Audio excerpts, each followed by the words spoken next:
Hi, friends, and welcome to the Heartful Parent Podcast. I'm your host, Christy Keating. In this podcast, we talk about it all, our parenting, our partnering, and our professional lives, because they are all a part of us, and we were never meant to do this alone. Hey, podcast listeners. I am thrilled, as always, to have you back for another episode of the Heartful Parent Podcast. And I'm really excited about today's guest because not only does she have incredible information to share, but she's also, over the years, become a friend of mine. But ironically, she is one of those friends who we've never sat in the same room. We've never been able to give one another a hug. We know each other online and through Zoom only, but have really cultivated a lovely friendship and respect for one another. And I'm thrilled to introduce her to you. If you participated in the Safe Parenting Summit in 2023, she will sound very familiar to you because she was one of our incredible speakers last year. If you didn't participate in the summit in 2023, or you didn't have a chance to listen to her interview, she will be I think you'll find her to be a breath of fresh air, a revelation, just really fascinating to listen to. Her name is Bunmi Emenanjo. She is an attorney and an entrepreneur. She was born here in the United States, and as you'll hear her describe in our interview together, she was raised in Nigeria, and both her childhood in Nigeria and her Nigerian heritage and culture really inspire her writing. In 2019, she founded the Atlas Book Club, which was a company focused on curating diverse children's books in a really intentional manner. When she is not practicing law or working on the Atlas Book Club, Bunmi is reading, traveling, and writing stories that fill the heart and move the spirit. Bunmi lives in Maryland with her husband, her 3 children, and a devoted Black Russian Terrier named Shadow. She is the recent newly published author of a beautiful book called I'll See You in Ijebu, that she and I are going to be talking about today, as we also dive into how stories not only shape our lives, but can shape our view of the world, can build a safer world for all of us, help us and our children build and create cultural awareness, cultural competency, and an appreciation for one another. Bunmi talks about this just so beautifully, and I am so thrilled for you to meet her. Without further ado, Bunmi Emenanjo. Welcome to the podcast. It is so fun to have you here. Thank you. Thank you for having me. I'm really excited to be back. We've done a couple of these. We have, and I love it because you and I text occasionally throughout the year, and we see each other online in some of the groups that we're both a part of, but we have to actually schedule something like this in order to connect and see each other. And so I'm always excited about it. Yeah, same here. Yeah. Oh, you're out of focus again. Yeah, Lee. Hang on. Okay. So I want to start. Obviously, I read your bio in the intro, but your bio and your story are not the same thing. So I want to start with kind of your story and how you were brought up, where you were brought up. And because I think that's an important piece of background as we start to talk about the importance of stories and the beauty of the story that you wrote. Yeah, no, absolutely. And that's so interesting that you say that your bio and who you are and your background are not the same thing. And that's so true because I think we all have such rich lives that are hard to capture in a 2-paragraph bio. So Anyway, I just thought that was interesting.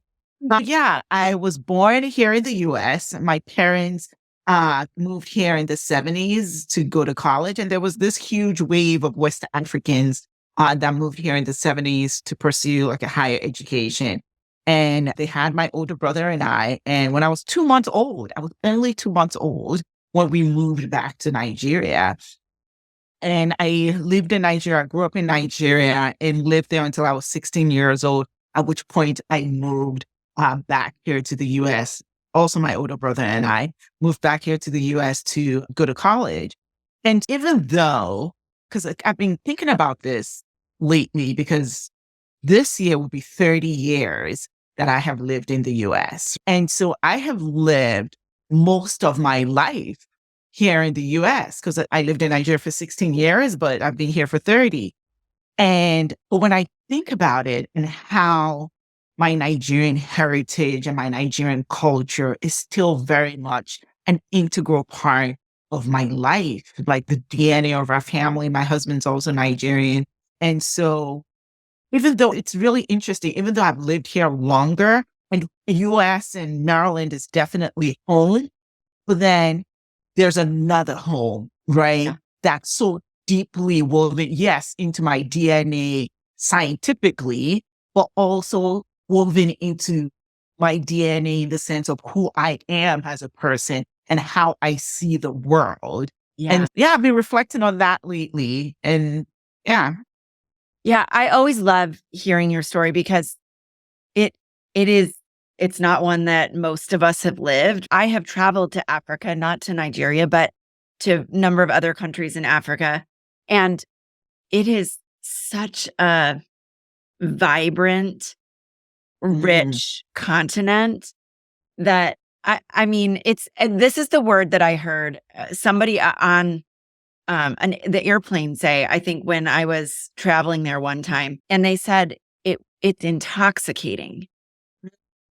And that word stuck out in my brain because it is, and I know a lot of Americans think of Africa as Africa, right? It's like a big, and there are so many different rich cultures and countries and landscapes and all of that within that continent, just as there are in the US or in South America or wherever. Yeah. But there is so much about all the places that I've been, and no doubt Nigeria as well, that are just intoxicating. It's amazing. That is the word. And I had never thought about it like that. You're absolutely right. And I know we're going to talk about the book later, but I do want to say this.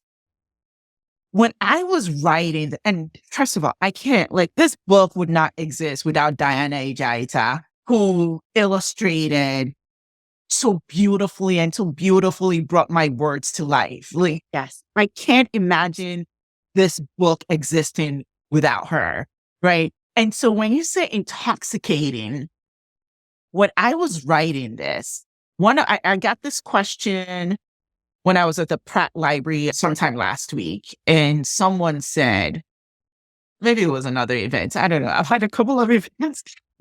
And someone said, what world was I trying to create for kids to walk into? Or what world was I trying to create when kids open this book and it serves as a window into another world?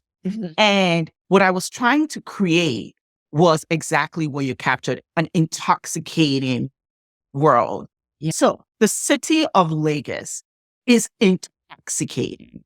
That is exactly the word for it. It is so vibrant and so full of life. And that's what I was going to capture, what I was trying to capture in the book. If you see, there's a particular scene where they're in that traffic jam. This is probably one of my favorite scenes from the book. And they're in that traffic jam. And the city of Lagos is, you hear like the sound, it like awakens all your senses, like the sounds of the street hawkers, the honking of the horn from the traffic jam, and then the smell of frying street food. All of that is going on. And then the colors. You see all the people either going to work or running errands, going to the market, and they're dressed colorfully in their Ankara fabric and outfits. And the whole experience just really awakens all your senses. And so when you said intoxicating, I'm like, my goodness, that nails it on the head. Right. And I had a similar experience when I've gone to other parts of Africa, like Cape Town, for example, and even Johannesburg, or even Lesotho. Lesotho is this small country in the southern part of Africa, and it's intoxicating in a different way. Lesotho is this small country that's still very much untouched, and you go hiking in these beautiful places, and the beauty is so overwhelming and intoxicating in that way. So anyway, I found that choice of term to be both interesting and just perfect for how you describe various parts of Africa. I'm so glad that resonated with, because it so aptly described it for me. And I've actually been to Lesotho. Lesotho, I'm not saying it correctly. Lesotho. Lesotho. Yeah. Yeah. I have been there, and I've been to South Africa and Rwanda, Zanzibar, which of course is part of Tanzania. And they're all that word, but you're right, in a slightly different way. And I know we will talk about a little bit more about the book in a minute, but what I love about it, and I think what I want to ask you next, is story has always been really important to you. I know that from having spoken with you many times. And one of the groups that you and I are both a part of online is a book for lawyers who love to read. And I get the best recommendations from that group. Yeah. But I know from our conversations and from seeing your comments that story and bringing places and people to life is something really, like, it's a part of who Bunmi is. It's part of your core values. So let's talk a little bit about how that became such a prominent thing in your world and why it's so important. Yeah. Again, I think the process of writing this book, getting it published, and I think talking to people has resulted in a lot of introspection. And I've always considered myself a storyteller. I love stories. I love stories that come in different forms, whether it's like book or music or even shows. If you follow me on Facebook, you probably get to read my reviews about different shows. And my favorite types of stories, absolute favorite, and those are the types of stories that I write, whether it's a movie or a show or a book, the stories of ordinary, everyday people. I just think humans are so complex and interesting and intriguing. And not only that, the way we interact with each other, the way our past informs our present decisions and relationships. And I just find it so intriguing and interesting. And those are the types of stories that I'm drawn to. And so when I think about that, and I think about my childhood growing up, and I think about how my dad was very much an academic, and I was reading Shakespeare at the age of 9, 10 years old, and then expected to write a book report on it. And so I started reading at such an early age. And not only reading, but reading and analyzing and discussing with my dad and putting it into a book report. So I think that's tough because that started at such an early age. But then I also think about our culture has, like, Nigerian, and I think African culture in general is very much steeped in folktales and folklore. And it was such a big part of growing up as a child. At the end of the day, in the evenings, we would just gather, especially during the holidays when I had extended family around and cousins, and we would gather and just have story time. But it was essentially folk tales, like sharing of folk tales. And even to the extent that they had TV shows just for folk tales. It would be like the TV show, and you would have the host sit down, and there would be kids gathered around. And the host would be telling his kids stories about how the tortoise cracked his shell and why the mosquito buzzes in your ears, like all those, why the sky is so far away, like all those types of folk tales that have been passed down from generations to generations. And then, so that's one aspect of it.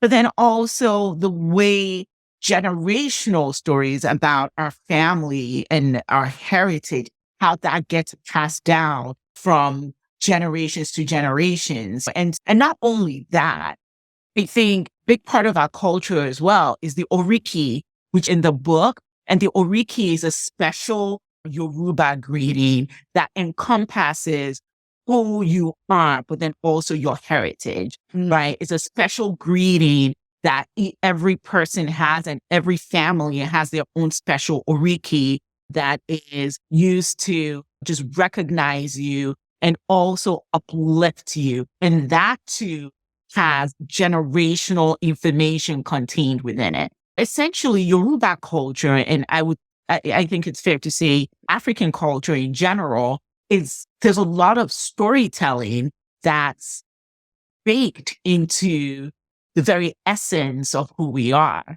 And all this has come to me in the past year or two, just processing where that comes from. And I think just being a storyteller and being able to, how do I say it, communicate and tell people's stories in a way that resonates, in a way that makes you feel something is what I'm always aiming for. I want you to really feel what that person or that character is feeling, what they're thinking, and really have you be present in that character's mindset, if that makes sense. And hopefully, as you were reading the book, you got some of that. You felt what Onu felt, right? And you felt what her grandpa felt. That's, for me, that's always the goal when I'm writing. And I have to say, you did it absolutely beautifully. And you're right that both when I read this book the first time to my daughters, and I told you this story before we hit record, but I'll say it again, that because it's a children's book, ostensibly, I got the book for my younger daughter, who is 6, almost 7. And I said, I'm going to read you a book that a friend of mine wrote. And my 14-year-old, who also loves to write stories, and she's an avid reader and an avid writer. Both of my girls are, actually. And my 14-year-old jumped onto the couch and said, I want to hear this too. And it was such a beautiful experience to read the story with them and dive into the vibrancy, as you've said, of the colors. You're right that Diana in the artwork in it's really incredible. But this story, and we'll keep coming back to it because it's just really remarkable. But this wasn't your first effort to get stories into the hands of children. Yeah. So let's go back a few years, Bunmi, and talk about, you are a mom. And if I recall correctly, you discovered when your kids were young that there were a lot of stories stories written for kids about white kids and animals. Mhm. And you realized that there was an issue with that. Tell us about that. Yeah, no, absolutely. I think this was back in 2016. We moved to this neighborhood where we are now that wasn't very diverse. In fact, my then 4th grader was the only Black boy in his class, right?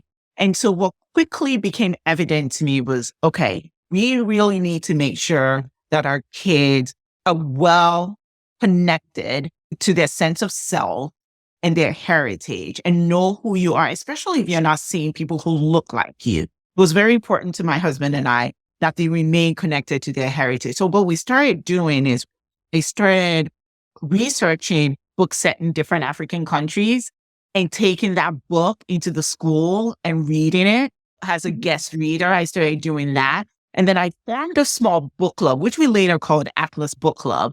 Formed a small book club in my home where we selected a book from a different African country every month. And a group of kids from different backgrounds came together in my home and we would just read it and talk about it.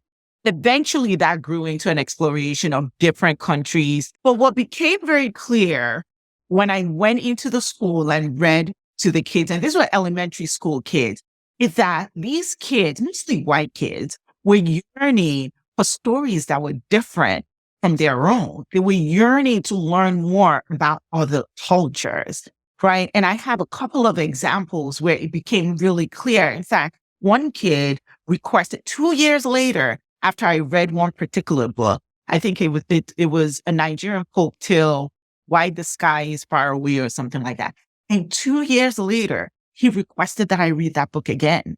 And that book, because it was a story that was so special, resonated with him because he had never heard anything like that before. And then he requested, and I was like, wow, you remember that from 2 years ago? That's incredible.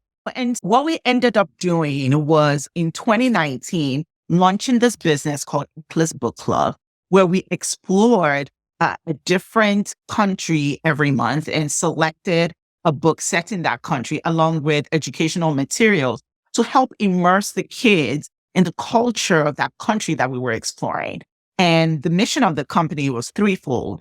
First, to help all kids explore the world and explore different cultures through the books that we were selecting for them. Two was to help particularly kids of color because the representation was so disproportional in children's books at the time. It's a little bit better now.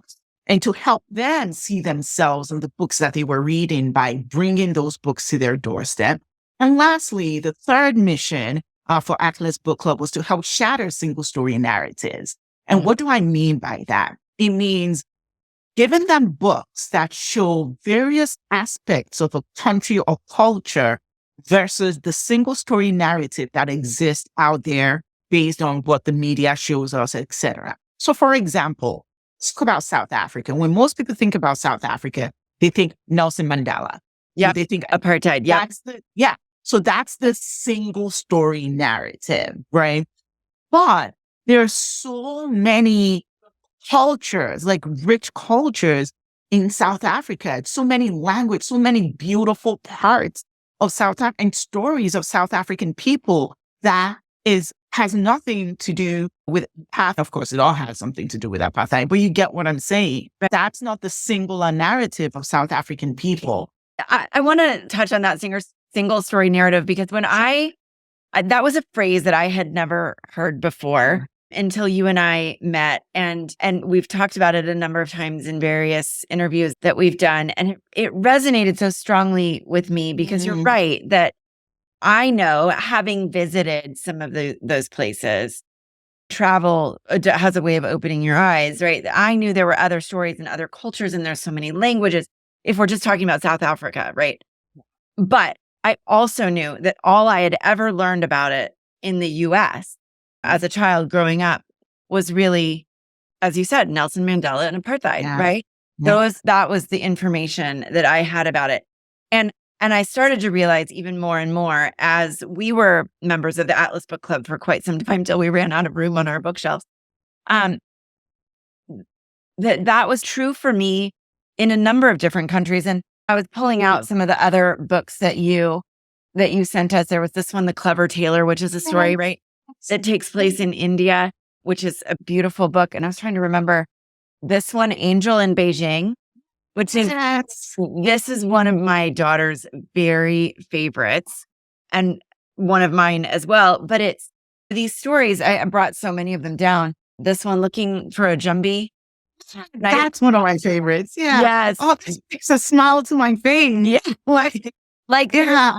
And then this one, which is US based, but it's the story of the oldest student, how Mary Walker learned to read. And she was like ancient when she learned to read.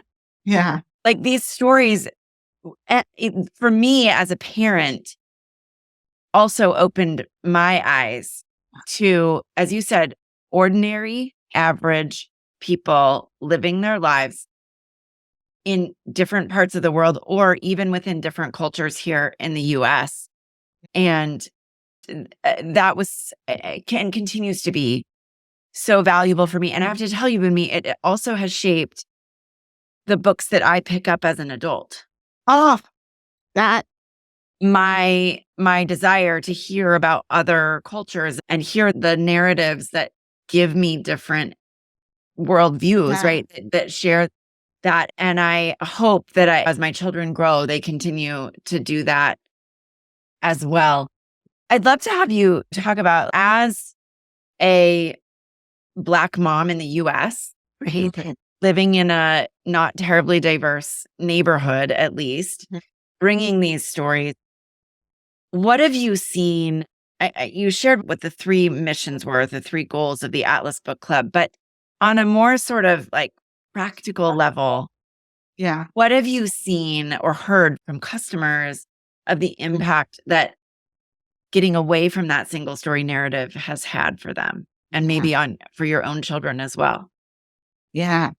No, first, thank you for sharing that, because that just means a lot. It means a lot to me, because the reason we do this is to create, and I think we talked about it at the summit last year, is to create a safer world. Yeah. Not just for our kids, but for everyone, right? So that now we are now safe spaces for people who may be othered. That's because now with you now expanding your worldview, you're now potentially a safe space for someone who may be from that culture that you just read, because now you can connect in a more intentional way. And I think that's the beauty of reading the stories, especially stories about just ordinary people who just happen to live in Syria or happen to be Syrian, ordinary people who just happen to be Kenyan, who just happen to be from Singapore, right? Because at the end of the day, we're all human. And at the end of the day, we all want to feel seen and heard and valued. And so is basically like getting to know that other person through a window, like a book.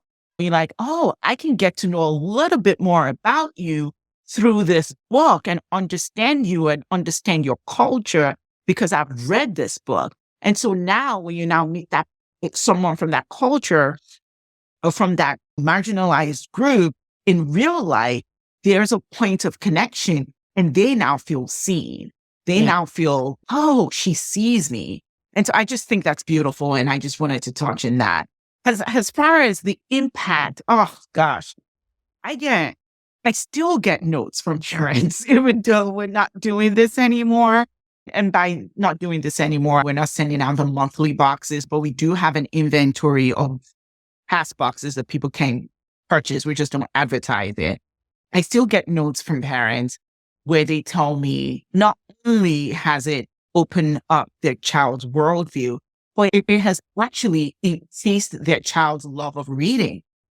Because now they're reading stories, again, as I mentioned earlier, about this yearning that kids have this innate curiosity, right? That we just have to feed. We have to feed that curiosity or give them enough to explore and feed that curiosity on their own. And so when they're reading a book like Amari and the Night Brothers, which it's about this Black girl who lives, I think, somewhere in New York, and is now thrust into this magical world, very much Harry Potter. Yeah. Right? My older daughter read that one because we got that from you. Yeah. Yeah. And so when they're reading that, it's not Harry Potter. This time it's this beautiful Black girl with curly, kinky hair.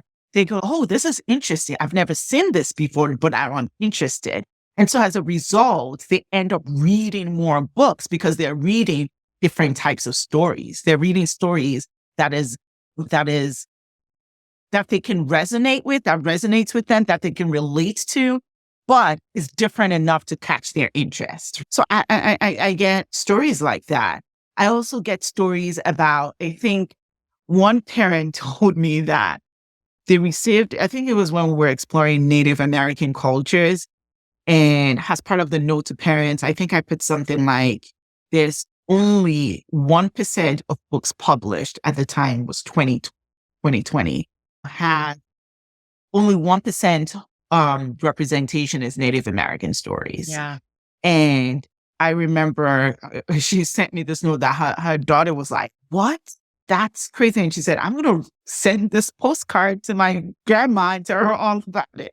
And so it's an opportunity for kids to be enlightened and for their eyes to open up to these various things. And I gave a talk at a law firm sometime last week where I was talking about raising culturally curious kids. And I told the parents who were present there that one of the reasons I do this, right, and I educate parents on this topic is we also want to empower our kids, right? We're not with them 24/7. They go to school. They spend more time in school than they do at home. Yeah. When school's in session. And so we want to empower them. So when they're out in the world, they can advocate for these types of stories. They can select. Right now, I'm very confident that my youngest is 13, so he's older now. But even when he was younger, I'm confident that when he goes to a bookstore or he goes to the library, the type of books he's going to select. So we want to empower them to seek out these kinds of stories. But the only way they're going to seek them out is, one, we as parents model that for them, right? What kind of stories are we seeking out? What kind of movies are we watching? What kind of books are we reading?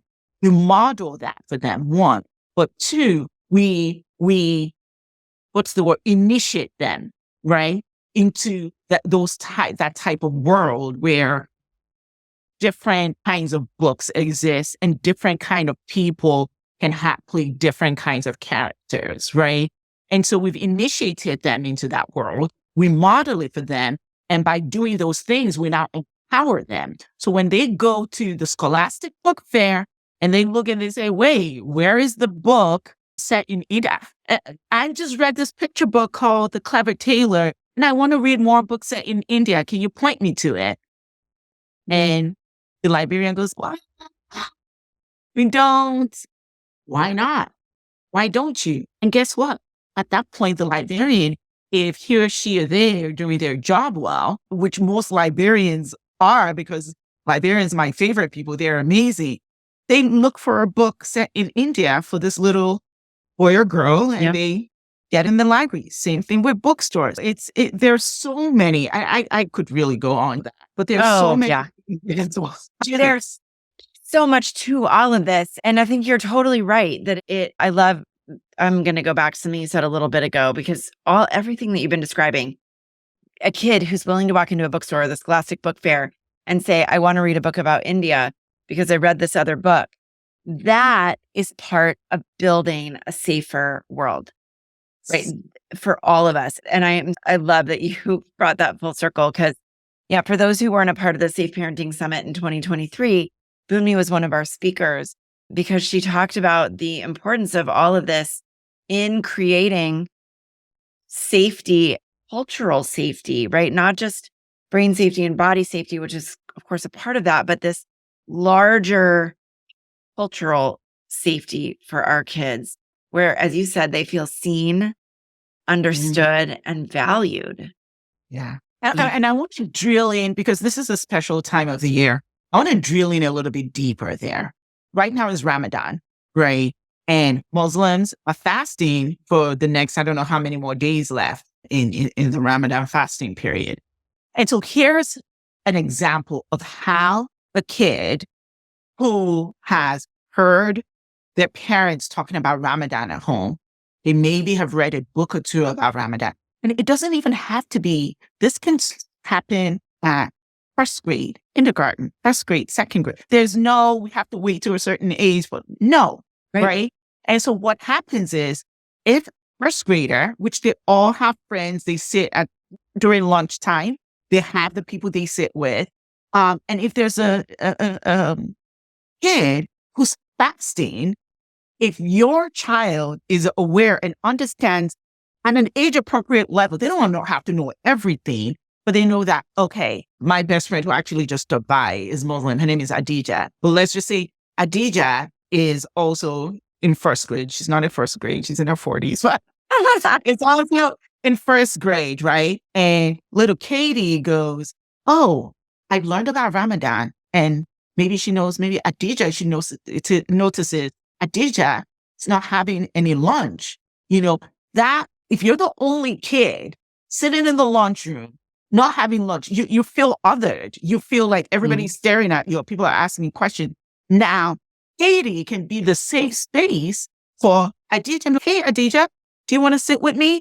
And because she understands why she's not having lunch. And so now it's not awkward, and they can sit together and just have a conversation, and it's not a big deal. That's Katie now being a safe space for this little Muslim girl.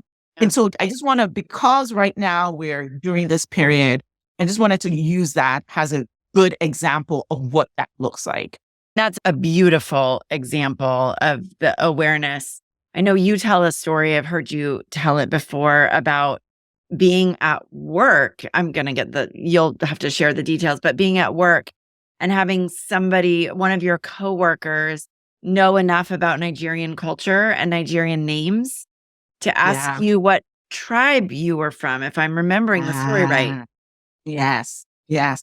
That's again that cultural awareness, now it's a cultural competency. And that's the thing. We can cultivate that in our kids. Yeah. We can do that in our kids starting like now.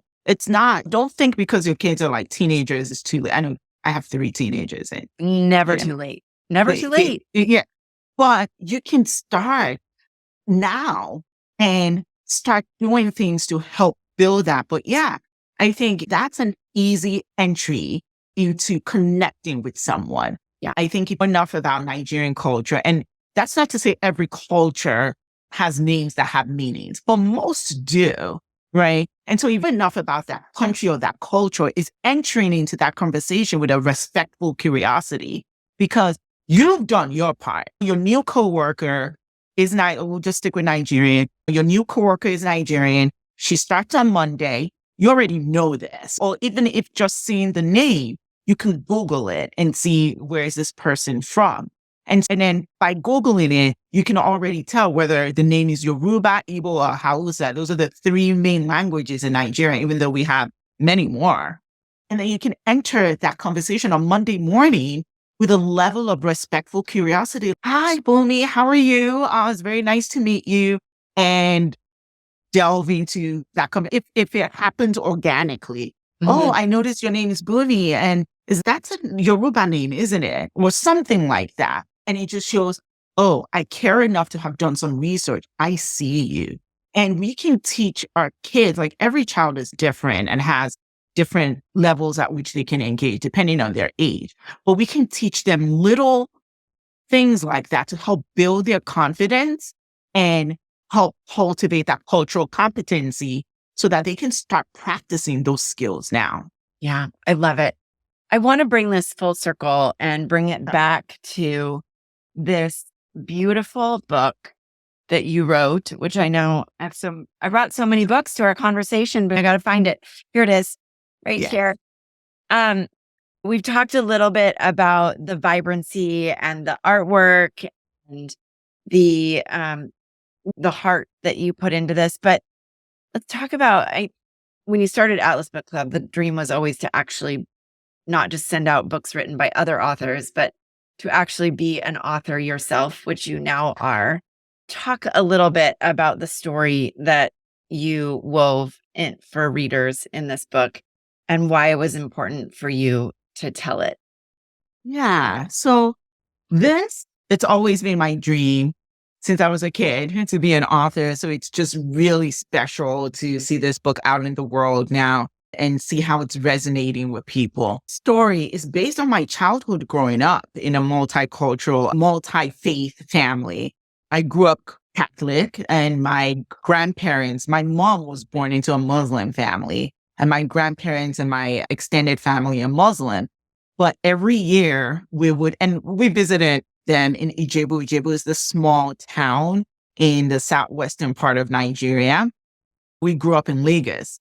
We lived in Lagos. So every year we would make it's about 2 hours journey from Lagos to Ijebu to celebrate Al-Adha with my grandparents and my grandparents and my extended family. So this story was just an attempt to capture a moment in time, right? Came to me in a coffee shop in 2017. I was sitting there doing some research about a completely different project about West African foods. And I was just online and I saw all these images of this beautiful West African market woman. My grandmother was a market woman. And it just brought back all these memories. And I was thinking about the food she would make and just the story just like literally poured out. And so it's this story about this little girl named Olu and her special relationship with her grandfather. So every time she would go, when they traveled to Ijebu, her and her grandfather have this very special, quiet connection, right?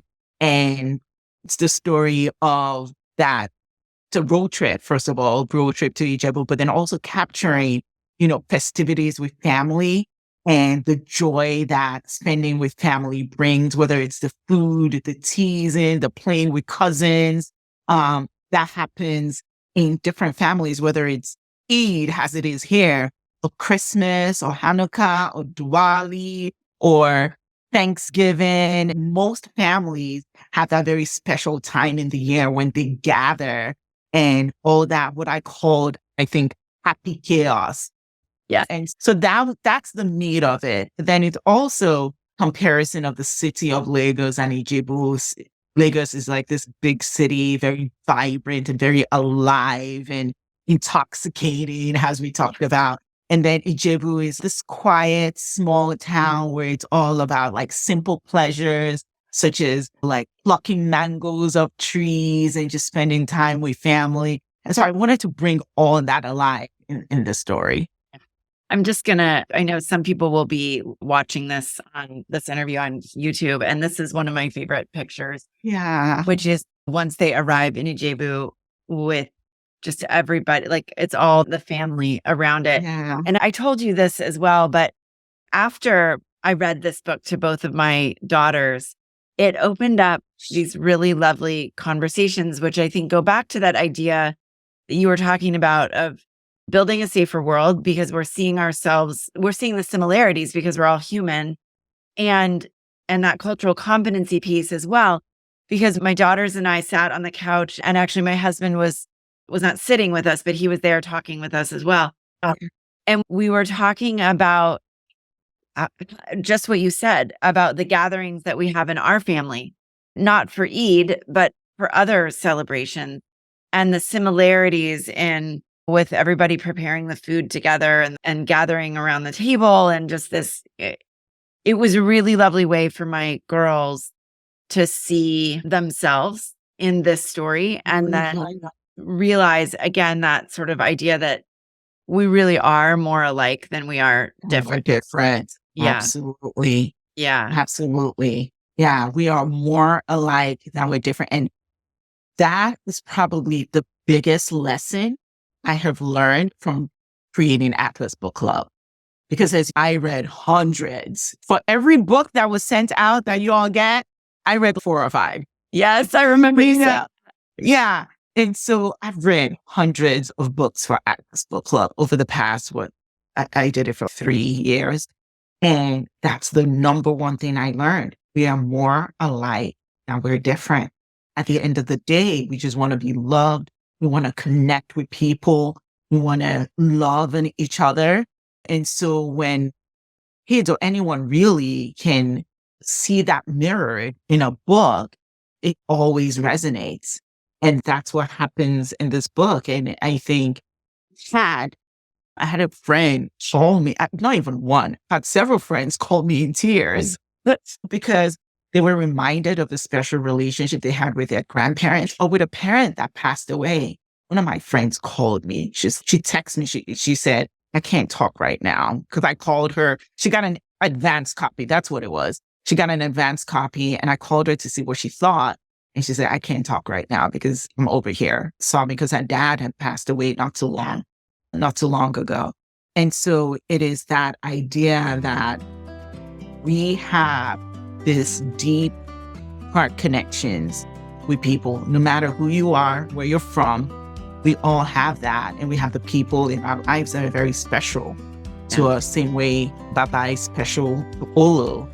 And so when we see that, first of all, illustrated so beautifully in a book like this, it just really touches like that place in your heart. Yeah. So, it is an incredible accomplishment. I know it's one that will stay on our shelves for many years. And I'm one of those people, I can't get rid of books. So my grandchildren will be reading this book someday. I will be saving it for them with all the other ones. Yeah. And I'm so thrilled, Bunmi, that there was a publisher who saw the beauty in this book and wanted to bring it to life as well for all of us. For those who are interested in getting the book, the link is here. It's in the show notes. And it really is lovely. And I think it goes a long way towards creating those connections and smashing the single story narrative, right?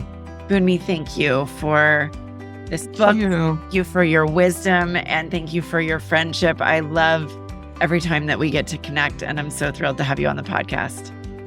Same. Thank you. Thank you so much for having me. And what I always say is I hope people who read this book feel the love and joy that Diana and I poured into it. And I hope that joy radiates from the book into your lives and your day and your kids. Thank you so much.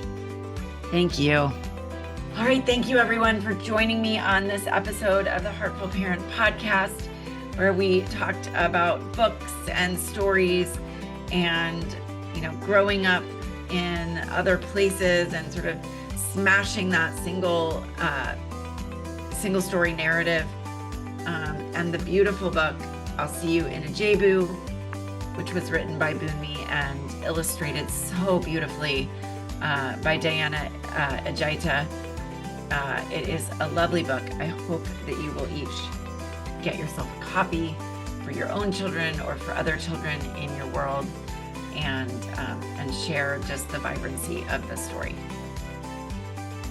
I, as always, am grateful for you for being here. As always, I'm here to support you if you need it. And as always, I will see you next week for another episode of the Heartful Parent Podcast. Cheers, everyone.